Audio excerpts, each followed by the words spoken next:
May 13th, 1981. As Pope John Paul II meets with crowds in St. Peter's Square in Rome, shots ring out, striking the Pope and shocking the world.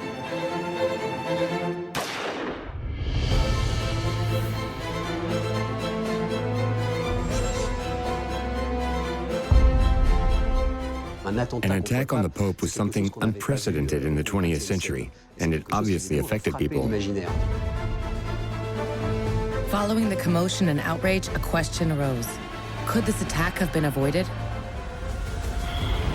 About 60 years earlier, a young Portuguese shepherdess named Lucia had predicted it. If Lucia was to be believed, this assassination attempt may have been prophesied by the Virgin Mary as early as 1917. In 1917, Mary appeared 6 times in the small village of Fatima, Portugal, to 3 shepherds, Lucia and her cousins, Jacinta and Francisco.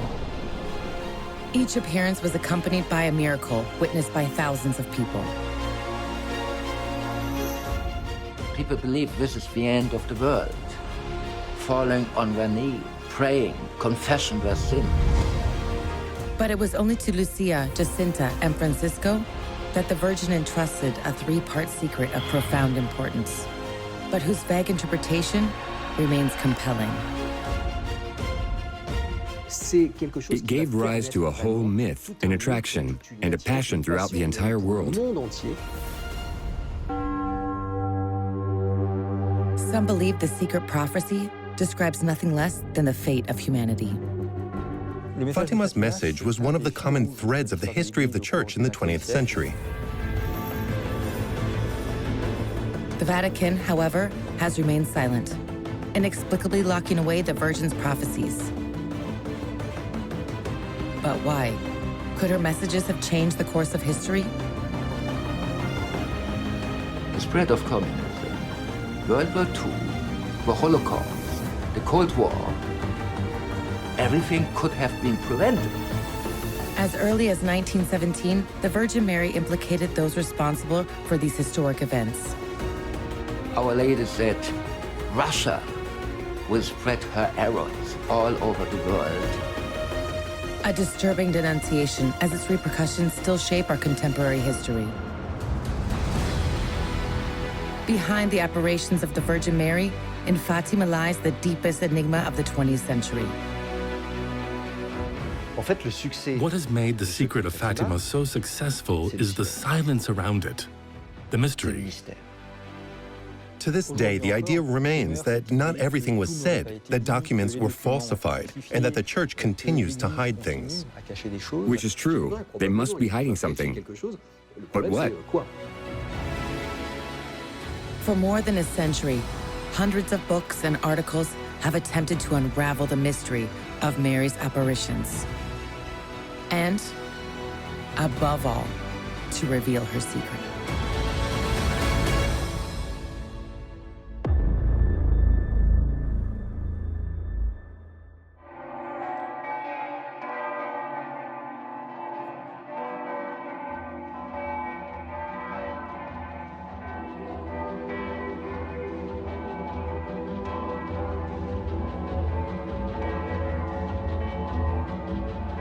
Whether in black and white or in color, all the images tell the same story, that of a site with exceptional religious fervor.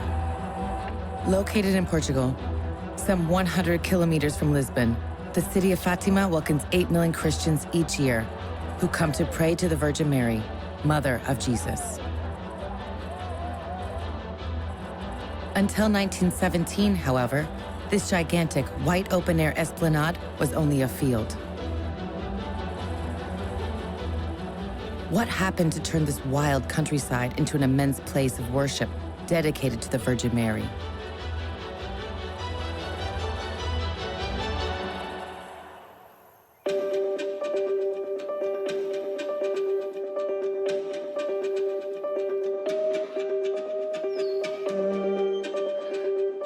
The story begins a few kilometers from Fatima, in the small village of Aljustrel, where 3 children lived, Lucia and 2 of her cousins, Jacinta and Francisco.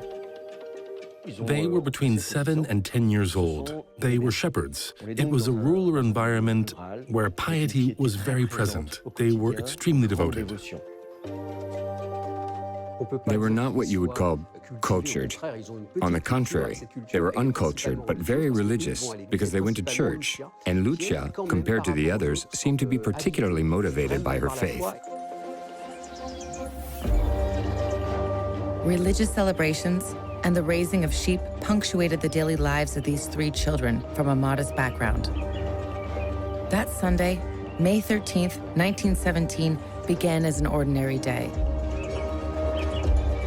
Lucia and her cousins were watching their flock graze, as they did every day. Suddenly, they saw a flash of light. And suddenly, at 12 high noon, a flash appeared, a flash of light. And they said, "Oh my God, this must be a thunderstorm coming." You know, when you ever took care for a herd of sheep, you know what it means. You really have to guide them back to the stable. Then they saw a second flash. Beside an oak tree, they approached and saw a woman.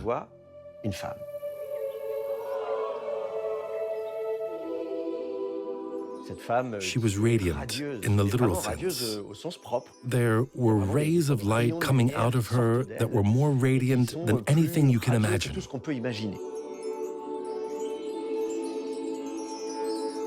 They immediately understood that it was the Virgin Mary standing before them. Captivated by Mary's extraordinary beauty, the 3 shepherds paid rapt attention to her words.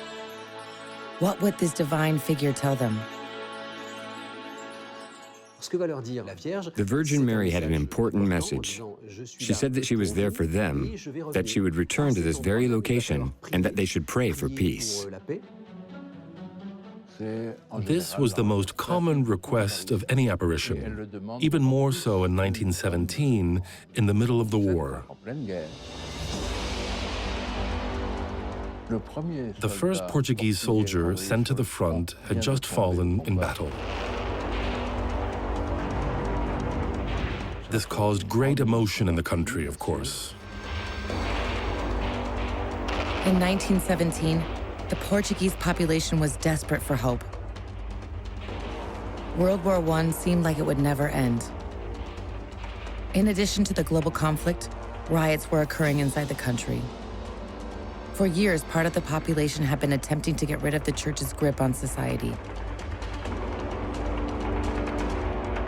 It finally happened in 1910, when the monarchy was overthrown and the first secular Republic of Portugal was born.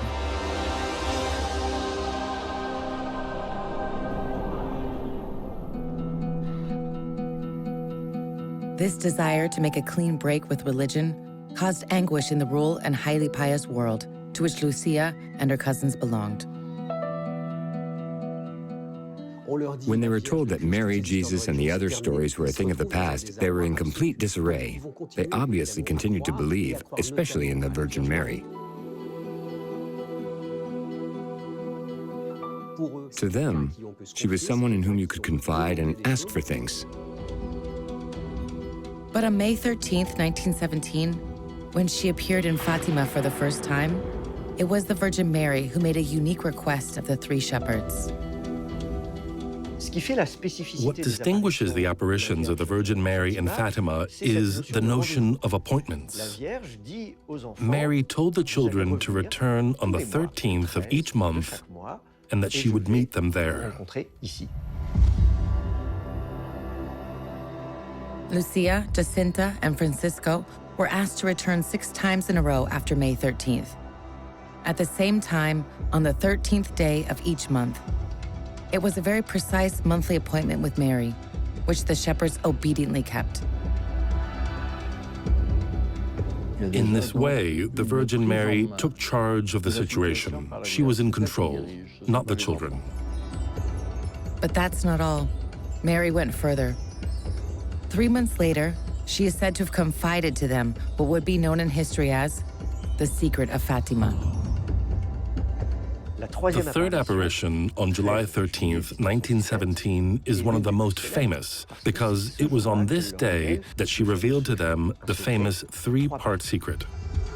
What was this unique secret divided into three parts that the Virgin Mary chose to entrust to Lucia, Jacinta, and Francisco?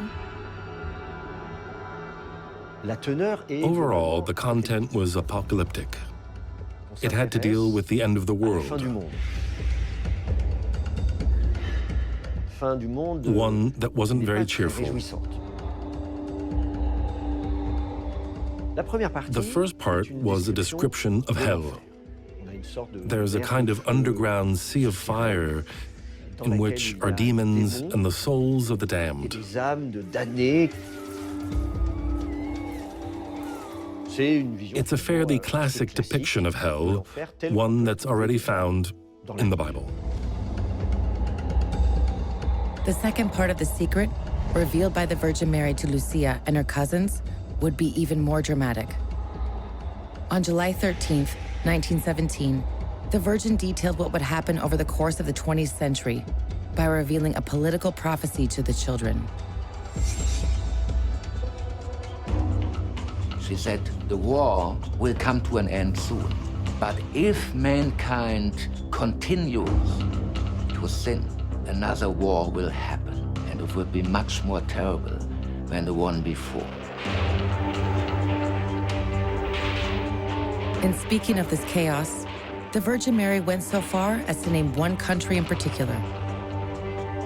Our Lady said, Russia will spread her errors all over the world. As for the third and final part, it was the most difficult message of the secret to interpret, as it was the most symbolic. There's the angel of death with a flaming sword who's been sent to destroy the planet. And then the Holy Father, the Pope, is forced to go around the corpses as he crosses the city. He sees a mountain and wants to climb it, but he's shot by soldiers and dies.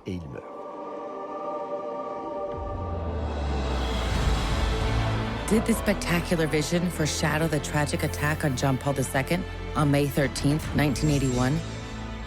The Virgin Mary is said to have ordered the children not to reveal the last part of the secret until 1960. In 1917, when the three children received the famous secret, they were forbidden to reveal to the world the contents of the three parts.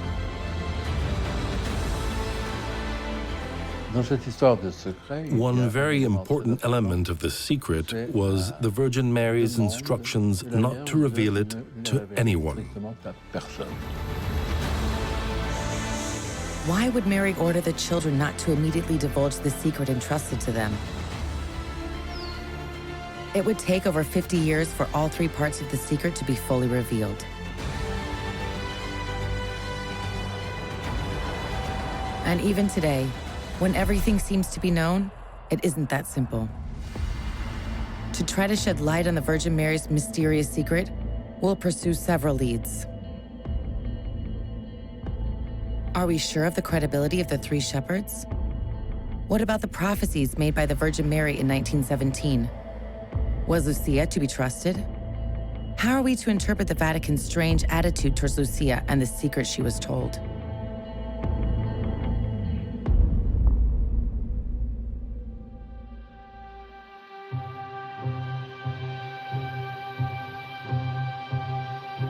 Lucia, Jacinta, and Francisco were the only witnesses to the apparitions of the Virgin Mary in Fatima. The only ones with whom Mary entrusted her secret. But what is the secret worth if the apparitions were made up by the three children? During the first apparition on May 13th, 1917, the one during which the shepherds claimed to have met the Virgin Mary, they were alone with her. But that didn't last. As the months went by, the extraordinary news spread like wildfire, and thousands of people came to attend the children's monthly appointments with the Virgin Mary.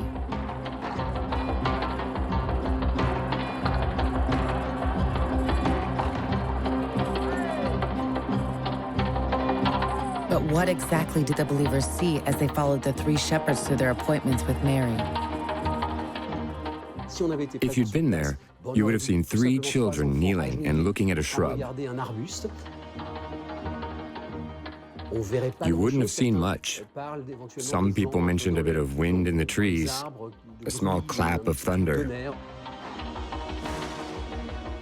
or possibly a small white cloud that appeared, but that was all anyone saw. So how can we be sure that this story wasn't fabricated?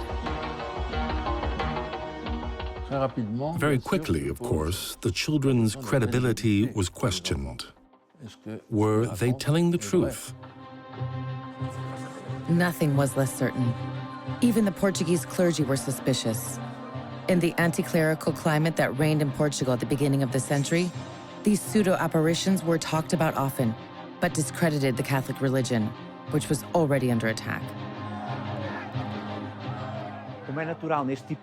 As is often the case with this kind of phenomenon, the Church reacted with great caution, and from the very beginning, attempted to interrogate the children to determine if they were telling the truth. The investigation was conducted by politicians and priests. They questioned Lucia, Francisco, and Jacinta several times in an attempt to uncover the deception. But to no avail. The children's accounts were identical.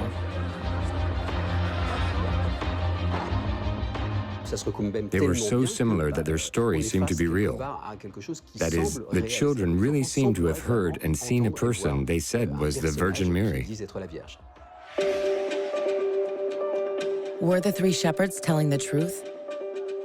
While the public readily believed the word of the children, the Church and the state continued to question it and even denigrate it. It was then that Lucia, Francisco, and Jacinta asked the Virgin Mary for help.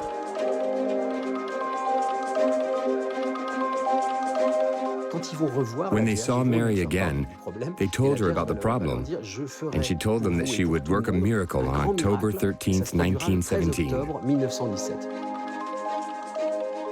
This was great for the children. All they had to do was announce that Mary would do something amazing on October 13th for everyone to see. It was a thunderclap that ignited the whole of Portugal. The prospect of this miracle mobilized the crowds. Fervent believers, skeptics, and mockers alike flocked to Fatima to witness the highly anticipated show. On October 13th, 1917, everyone was there for the sixth apparition of the Virgin Mary in Fatima. They were all waiting for a miracle. They must have expected it to have something to do with the sun, because we know that on that morning, some people took broken glass and passed it through a flame to make smoked glass so they could look directly at the sun. However, at noon on October 13th, 1917, the sun was nowhere to be seen, and the weather was terrible. There was torrential rainfall and mud everywhere. You have to try to imagine yourself in their place. They'd been standing in the rain for hours, praying and waiting for something to happen. They were looking at each other. It was like being at Woodstock and waiting for the concert to start, yet nothing was happening. Nothing, until the rain suddenly stopped and the sun broke through the clouds. And Lucia said, look at the sun, and suddenly all 100,000 people saw how the sun started to rotate in many colors, in blue, in green, in pink, in whatever color you can imagine. Some say they saw the sun move, tremble, or vibrate. Others say that the sun descended and rushed towards the earth before returning to its place in the sky. People believe this is the end of the world, falling on their knees, praying, confessing their sins. For about 10 minutes, an incredible supernatural phenomenon, a sun dance, seemed to take place before the astonished gaze of the crowd. But can we trust the spectators who saw the miracle with their own eyes? We have a lot of testimonies. Tens of thousands of people attended the scene, including journalists and photographers.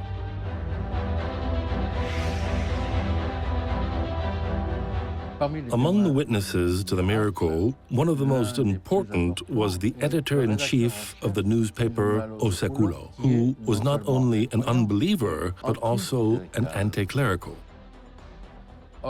However, after seeing this phenomenon, he converted. He became one of the most committed witnesses and strongest supporters of the theory of the supernatural origin of the apparitions. You had government representatives, spies, secret service, police, military. It was even seen in the distance of up to 30, 40 kilometers. So this was undeniable proof. However, once the exaltation of the moment had passed, a certain perplexity set in. Was this Sundance a simple phenomenon with a scientific explanation?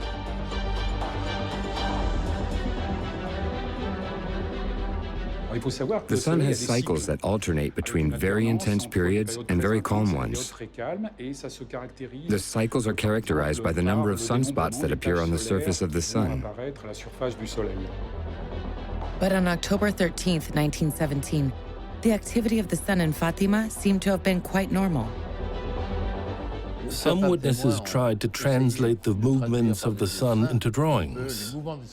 When you look at them, you really get the impression that the sun was jumping about. We have no scientific explanation for such rapid movements of the sun in the sky, that's for sure. But what about the colorful, luminous manifestation supposedly observed by the crowd? There's a phenomenon that produces a giant luminous ring around the sun called a halo.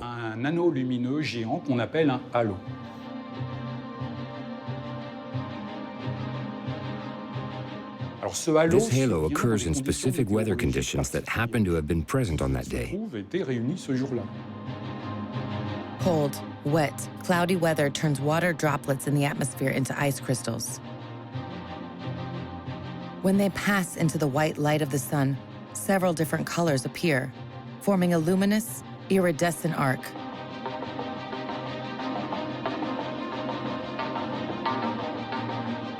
Collective hallucination or veritable miracle? Was this Sundance proof of the Virgin Mary's supernatural presence in Fatima on October 13th, 1917?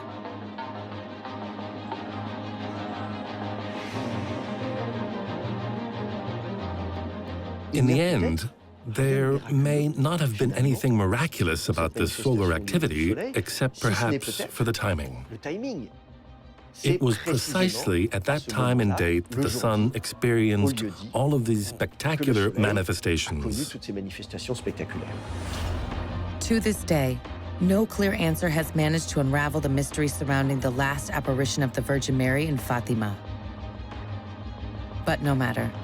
To most Catholics, October 13th, 1917 gave credence to the children's words.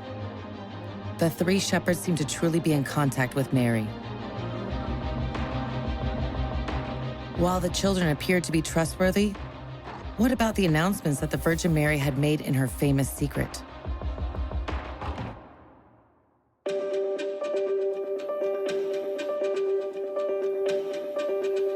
According to the three shepherds, Mary appeared 6 times in a row in Fatima in 1917. While the Virgin Mary invited them to share some of her words, she strictly forbade them to reveal her famous 3-part secret. Entrusted to Lucia, Jacinta, and Francisco on July 13th, 1917, the 3 parts could only be shared with the world according to a very strict timeline. The first 2 parts of the secret were first on the list. But before looking at the date when these 2 parts were allowed to be divulged, let's revisit their substance. While the first part of the secret offered a familiar vision of hell, the second part predicted a number of disasters for the world. The message was received in 1917 during World War I and had a dramatic effect because it announced a war even more terrible than the one the world was currently experiencing. It was clearly prophecy, as no one in 1917 could have predicted World War II. In the midst of World War I, humanity couldn't imagine that a second conflict would break out just 22 years later. Mary seemed to be one step ahead of the unknown events that awaited humankind.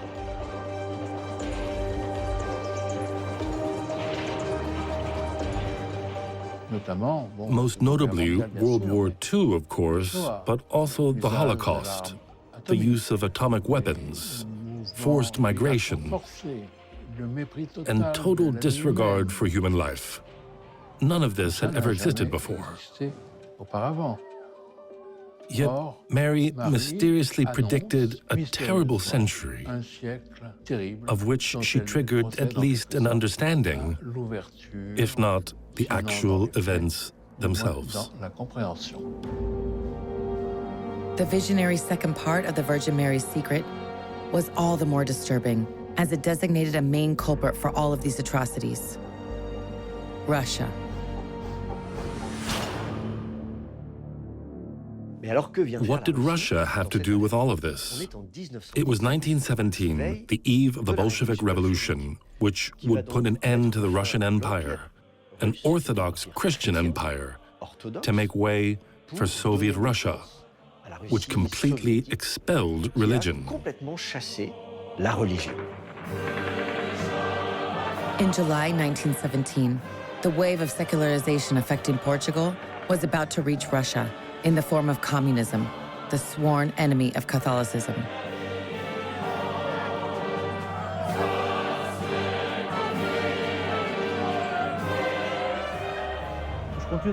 Fatima's messages, as described in these images, contained information that had a political impact on the contemporary world. Russia was clearly the image of a place where it was no longer possible to say, "In the name of the Father, the Son, and the Holy Spirit," where it was no longer possible to pray, and where religious people were persecuted.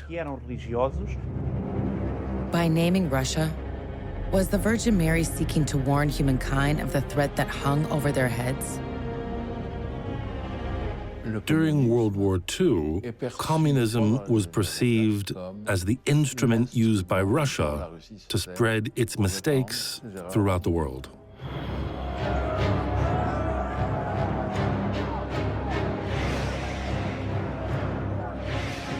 Russia was being asked to return into the past. It had driven out religion and cast out God. Therefore, it had to return to God and put itself in His service.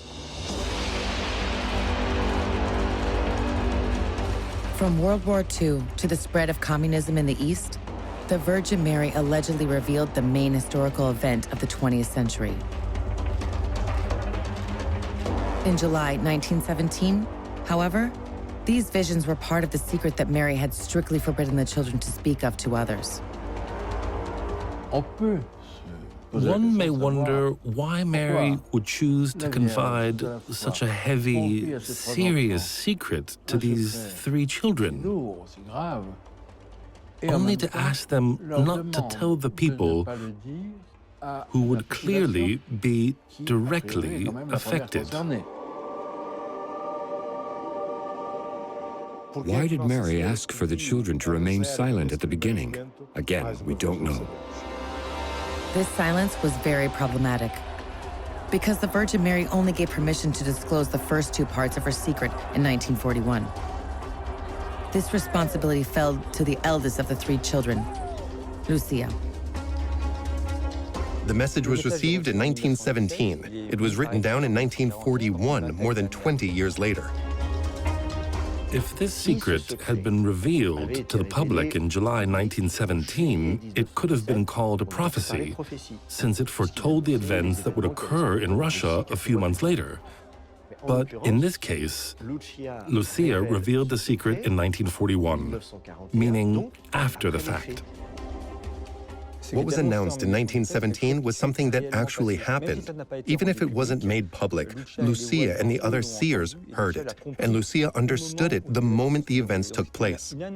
So it was an announcement of events to come that were understood once the events had taken place.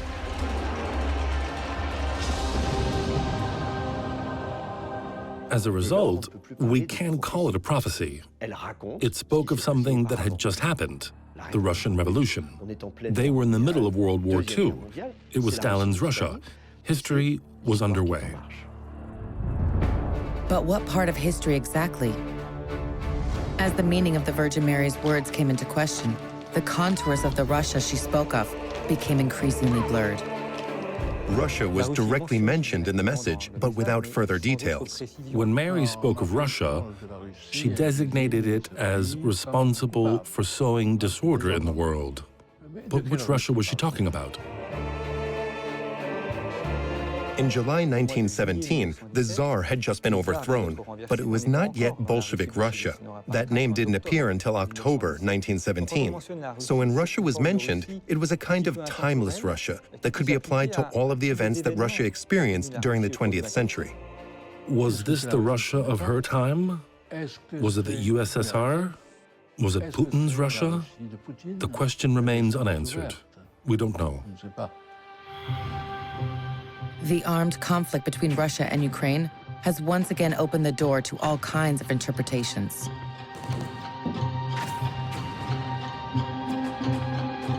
What if the Russia mentioned by Mary in the second part of her secret was in fact that of the 21st century?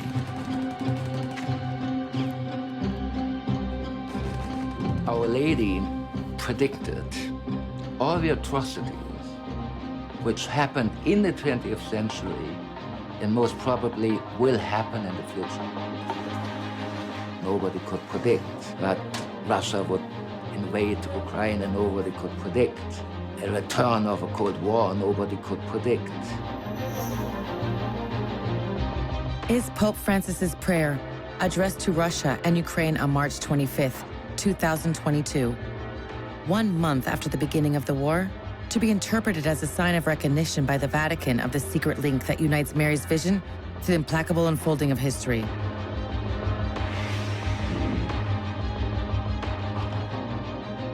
So this is the risk that a prophecy you believe refers to the past might indeed have referred to the future. A future of which Lucia, the oldest of the three shepherds, would be the main messenger.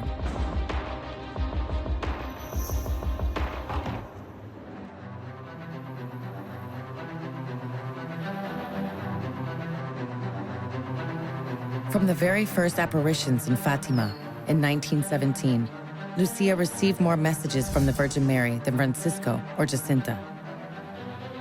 She played a privileged role that was only exacerbated in 1919, when her two cousins died prematurely of the Spanish flu. The secret, entrusted by the Virgin Mary to the three shepherds, was therefore left in the hands of Lucia alone.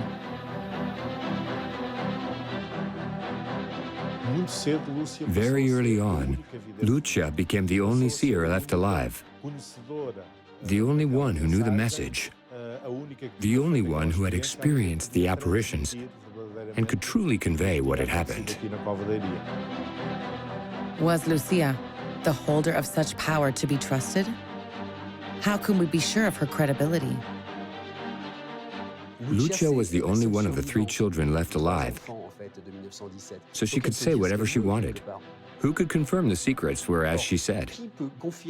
Who could say that the Virgin Mary told her exactly that? No one. Especially since Lucia recorded her memoirs in writing starting in 1935.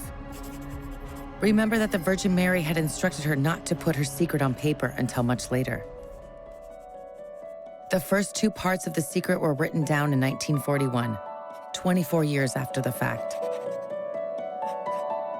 It was in her third memoir that Lucia wrote down the secret of Fatima for the first time.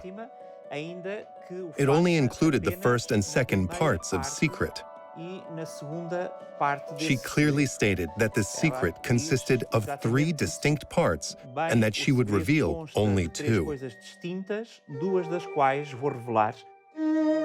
The third part of the secret, which presaged the assassination attempt on John Paul II, was written down 3 years later, in 1944. When Lucia's first writings appeared, that's when the question arose of whether or not she was reliable and credible.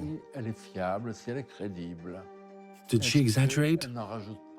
Was her imagination playing tricks on her? Was her memory as faithful as she said? The question arose because an examination of the many texts written by Lucia reveals that some were convoluted and even contradictory, starting with what Lucia said about the second part of the secret.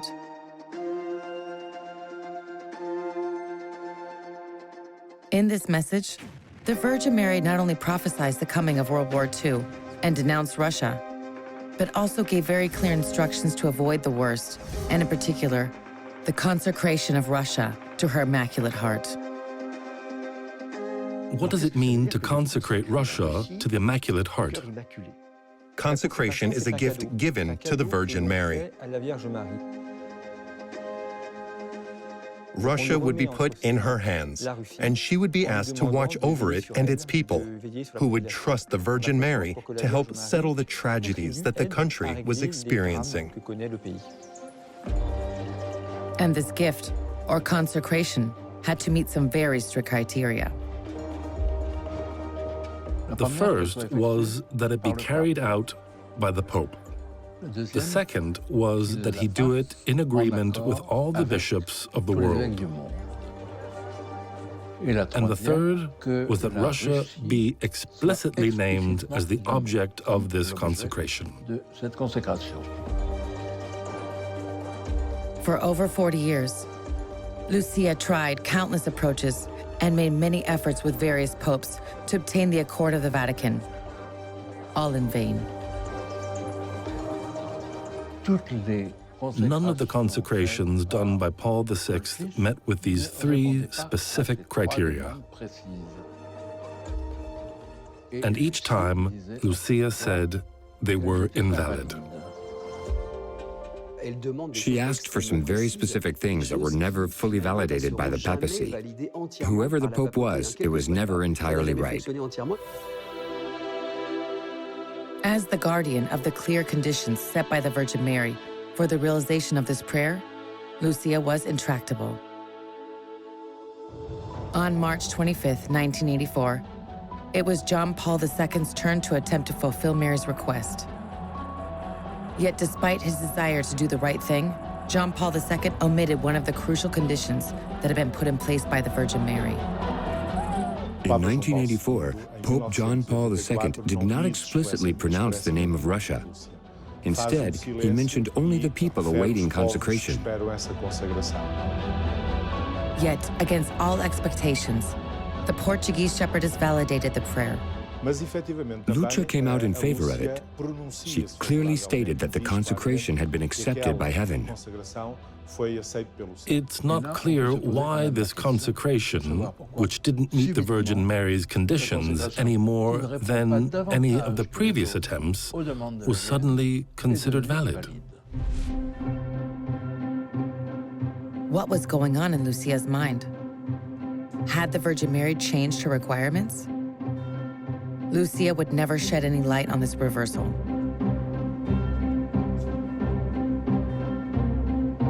Even stranger is the vagueness that reigned over the year 1960, when the enigmatic third part of the secret would finally be revealed to the general public. Why this date?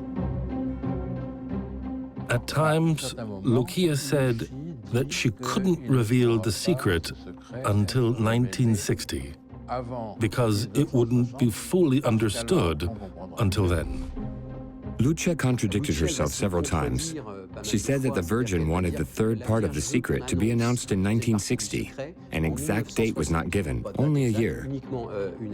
But later, she said that she had chosen the date of her own accord, because she thought she would be dead by then. She said 1960. Then she said maybe a little later, because the world wasn't ready yet. How were we to interpret these vacillations? For some, they discredited Lucia's word, but for others, they were the very proof of her sincerity. Had this been an elaborate and very detailed text, these small contradictions would have been eliminated.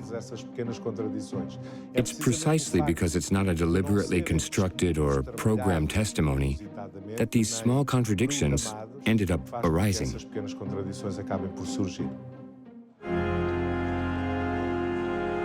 What if the origin of these contradictions lies elsewhere?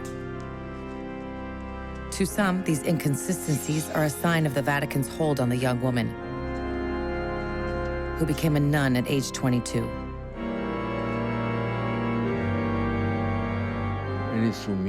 She had to obey her superiors. Might that have influenced her writings? There's no evidence that Lucia didn't have full freedom when writing her memoirs. Lucia was also caught in contradictions because sometimes she was asked to speak and other times to be silent. We can see that her position changed throughout her lifetime. Was Lucia really in control of her own destiny? The shadow of the Vatican seemed to emerge behind the writing and transmission of the three-part secret entrusted to her by the Virgin Mary.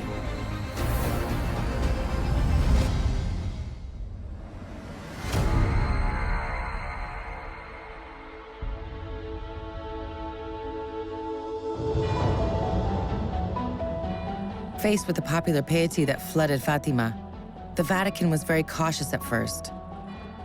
It wasn't until 1930 that it officially recognized the apparitions of the Virgin Mary in Portugal.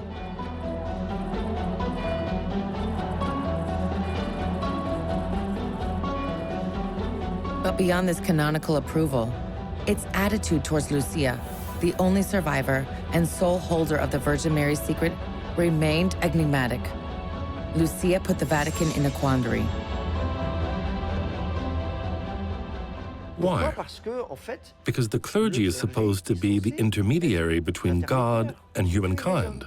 If God reveals himself to mankind, if the Virgin Mary reveals herself to us, it's supposed to be through priests, bishops, or the Pope, not through a little shepherdess. And so, the Vatican sometimes tried to cover up the affair and sometimes tried to control and guide Lucia.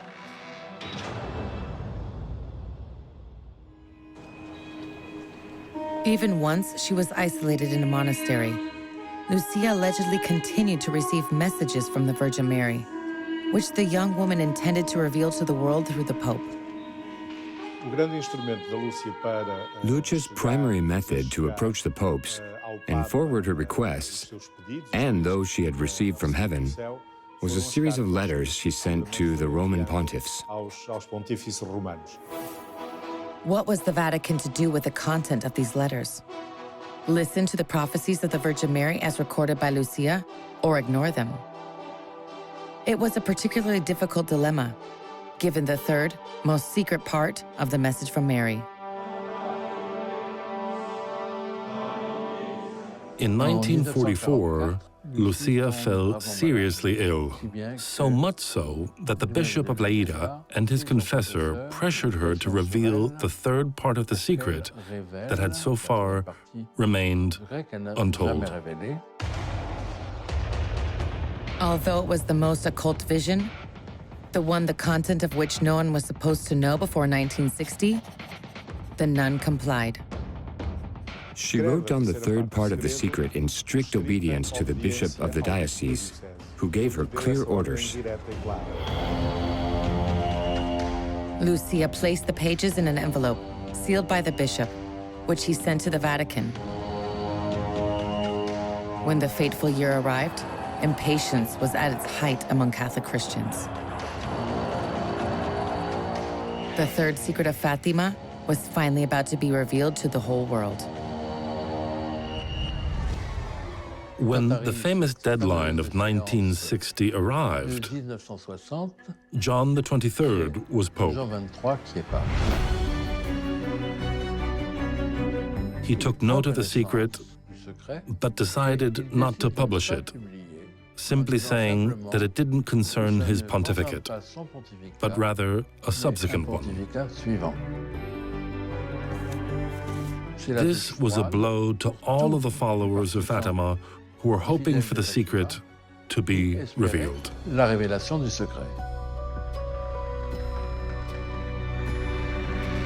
Afterwards, several more popes consulted the third part of the secret, but did nothing about it.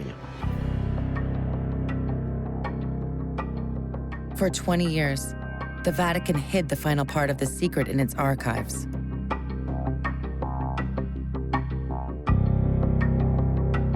What was this silence hiding? Indifference, caution, or fear? There are two options regarding the third secret.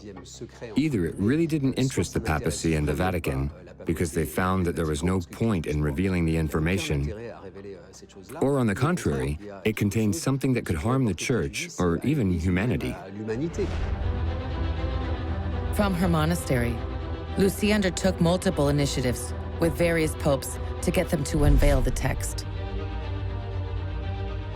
By 1981, when John Paul II recognized his own fate in that of the Bishop in White, mentioned in the Virgin's prophecy, it was too late. The attack on John Paul II changed the situation, because having had access to the secret of Fatima, the Pope interpreted the attack in light of this secret. Ali Agsa, the one who fired, always said he had aimed accurately. Ali Agsa said, "Sir, you shouldn't have to be alive while you're still alive. I'm a professional killer. I killed you and you're still alive. What happened?" John Paul II therefore believed that the Virgin Mary had deflected the bullet. Whether or not you believe in the apparitions of the Virgin Mary and Fatima and her secrets, there are some astonishing coincidences. For example, the date of the attack on Pope John Paul II was May 13th, 1981. May 13th was also the date of the first apparition of the Virgin in Fatima. But there's something even more disturbing. After the tragedy, John Paul II wanted to express his gratitude to the Virgin Mary in Portugal. Later, John Paul II went to Fatima.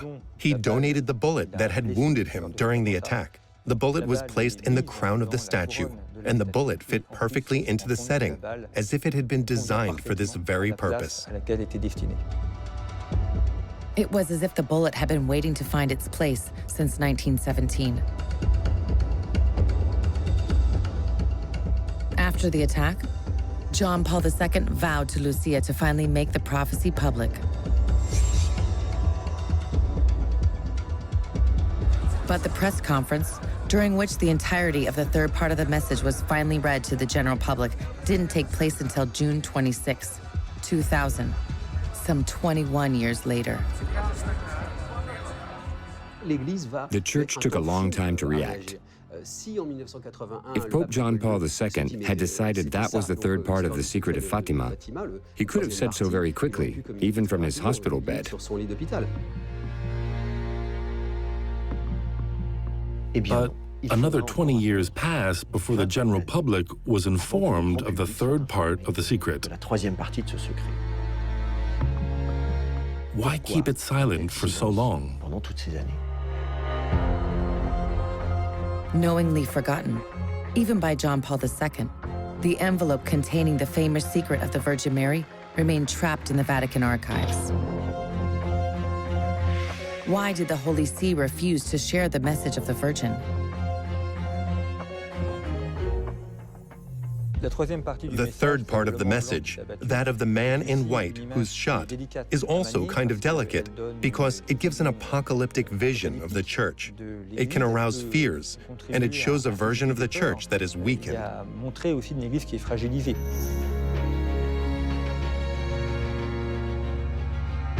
This vision is absolutely apocalyptic. Having the Church of Rome speak about the end of the Christian religion isn't the best in terms of PR. The end of the Vatican? Why not? Especially since the official interpretation of the prophecy has been called into question. When John Paul II recognized himself in it, others see many inconsistencies with the events of 1981. He considered himself the Fatima Pope. Today we are not sure about it. It might also refer to the future, to a future event. If you take the third part of The Secret and read it in its entirety, it doesn't appear to have anything to do with the assassination attempt on Pope John Paul II in 1981. It seems completely off the mark. This all did not happen in 1981 yet. So there's quite some concern in the Vatican and in the Fatima community that it will refer to a future event. With its multitude of dramatic details, the prophecy reported by Lucia could correspond to other terrible events to come. Events that the Vatican might not have wanted to reveal at the press conference. To this day, after the entire message of Fatima has been shared and explained, the idea remains that not everything was said, that documents were falsified, and that the Church continues to hide things. Could the Vatican have changed the message written in 1944? Or even substituted one paper for another with Lucia's complicity? It obviously raises a little more suspicion about the Church. And naturally, conspiracy theorists will have a blast and say they're hiding something from us, which is true. They must be hiding something, but what? The secret contained in the third part of the Virgin Mary's message seems as well guarded as ever. It's impossible to disentangle the truth from the falsehoods. In this saga full of twists and turns, the only certainty is the unwavering devotion that the apparitions of the Virgin Mary in 1917 seem to have aroused in thousands of pilgrims. Even shrouded in mystery, Mary's three-part secret speaks to the hearts of Christians. It's a message of hope and faith. It's a message of encouragement for humankind in the midst of wars and tribulations to hold firm to the conviction that peace will prevail in spite of everything. Our Lady did not promise eternal peace, but only a period of peace, which for sure we had. 3 decades of peace. The conflict opposing Europe and Russia since the Russian-Ukrainian war makes the secret of the Virgin Mary of Fatima more relevant than ever. This is a message that's anchored in the present and that's also able to speak to the people of 1940, 1980, and the early 2020s.